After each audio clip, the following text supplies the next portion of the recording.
Rubber গাছের ডাল ভেঙে মাথায় পড়ার ফলে গুরুতর আহত এক টিএসআর জওয়ান। আহত টিএসআর জওয়ানের নাম জসিমউদ্দিন। সে টিএসআর ১৩ নম্বর বাহিনীতে কর্তব্যরত। ঘটনাটি ঘটে বুধবার সকালে বিশ্রামগঞ্জের নঞ্জলা এলাকায়।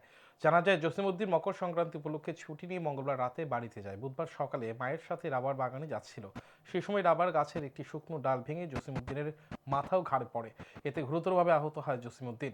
সাথে সাথে তাকে নিয়ে যাওয়া হয় বিশ্রামগঞ্জ হাসপাতালে। সেখানে প্রাথমিক চিকিৎসার পর জসিমউদ্দিনকে রেফার করে দেওয়া হয় হাঁপানিয়া হাসপাতালে। বিশ্রামগঞ্জ হাসপাতালে কর্তব্যরত চিকিৎসক জানান, জসিমউদ্দিনের মাথা ও ঘাড়ে আঘাত লেগেছে। তাই প্রাথমিক চিকিৎসার পর আহত জসিমউদ্দিনকে হাঁপানিয়া হাসপাতালে রেফার করে দেওয়া হয়েছে।